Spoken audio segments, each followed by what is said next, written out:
So I'm here at the Specialized Wind Tunnel with Mark, Cote, Chris Yu, and we just went through a demonstration kind of to show a basic idea of what the tunnel can do. And you guys have been doing a lot of videos on the Specialized YouTube channel as of late, answering viewer questions. The obsession with body hair has been really interesting. And so I guess the question I have for you guys is, what's next? What's the next frontier in what you're trying to do in here? Well, on the body hair side, it's shaved arms because we haven't given that to anybody yet. But I think it's past just what we're doing in normal product development and working with athletes. It's turning this into the masterful kind of simulator it can be, because all this is doing is replicating what we do in the real world. So we can close the loop between a rider's resistance, what we'd measure for wind out on the road, and basically replicate that in here. Then we can test stuff out on course, and that's one of the major long-term goals. In building this thing was built from the ground up, and Chris, you had a huge hand in designing the thing.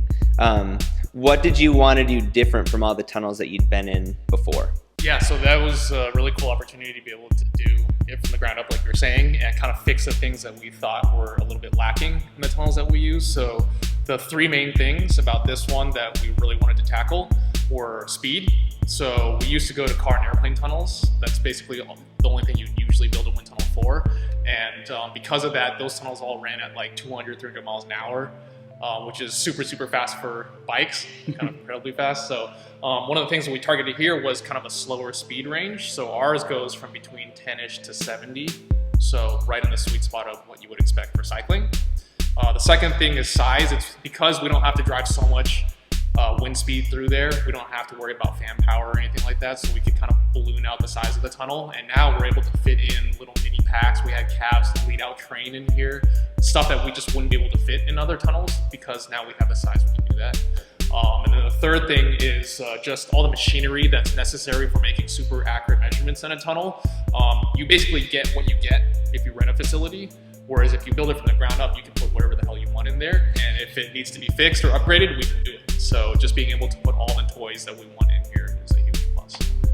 You guys have always worn a lot of hats with the company, but with so much invested in here, how much time in a week do you find yourself in the wind tunnel doing experiments and testing product and testing athletes? Chris probably spends more time directly in here than I do. I spend a little bit, but put in perspective, before we had the wind tunnel, we spent about 100 hours a year working in wind tunnels. Last year we spent 1,200 hours.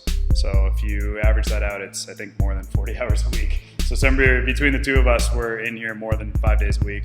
There are a lot of weekends working with athletes. And it's kind of like, it's cyclic. When it rains, it pours, and then you have a couple of days off where you're like, okay, we're not going back in there for a couple of days. But like in winter, when it's off season and all the athletes are lining up to come in, and maybe a product needs to be launched in the spring, it's like weekends, nights, like there's a block where things running constantly. But in general, I'd say Chris is probably in here a little more than 50% of his time. And for me, yeah, probably way more than that, about 70%. For me, probably about 30% of my time. Okay. Backtracking back to YouTube, since that's where this will be going. Sure. What's the weirdest question you guys have gotten? Like, what's the thing that you saw? You saw the question about the wind tunnel, and you're like, I don't know if we're going to be able to tackle that. Yeah. Usually the weirdest ones deal with the body. So the hair stuff was all, initially kind of weird. Now it's not so weird now that we've done it. People are always asking, does my beer belly matter? Droopy chin, I think, was one. So I don't know. How about the most surprising result? By far the most surprising result has been shaved legs. Shaved legs saving an average of 70 seconds over 40 kilometers for most riders. And it's mattered even on riders that don't have that much hair on the legs. So it's just a massive, massive difference. It's one of those things that we didn't study before or research because we thought it was such a small difference that we didn't think we'd be able to measure it in another facility. Additionally, we tested probably on the order of, if we were to rent time, about $100,000 to study shaved legs. So now that we have our own wind tunnel, we can waste/invest that time on whatever we want to. Yeah, I would imagine having this at your disposal, you can try more things and be more creative with what you're doing.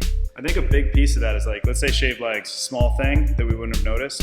I did a test the other day with an athlete. It was a crit athlete who tosses his bottle 1K to go, and he wanted to know the drag of the bottle cage. Is there a more aero or less aero bottle cage? That difference could be the difference of, could be on the order of a little bit at the line in that sprint. Those are the things that we're testing, the stuff we wouldn't have already assumed, and that's where I think we're going to find the real free speed that we don't know even exists.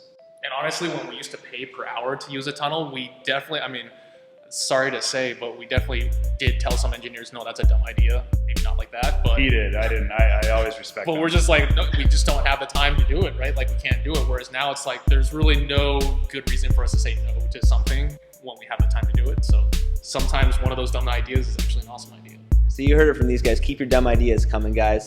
Check out their YouTube channel. What's the plug? What's the channel itself? If you go to YouTube, type in either Specialized Bicycles or the Win, W-I-N tunnel, you'll find it. And check out Eric's Bikeboard Shop. Until next time, I'll see you guys.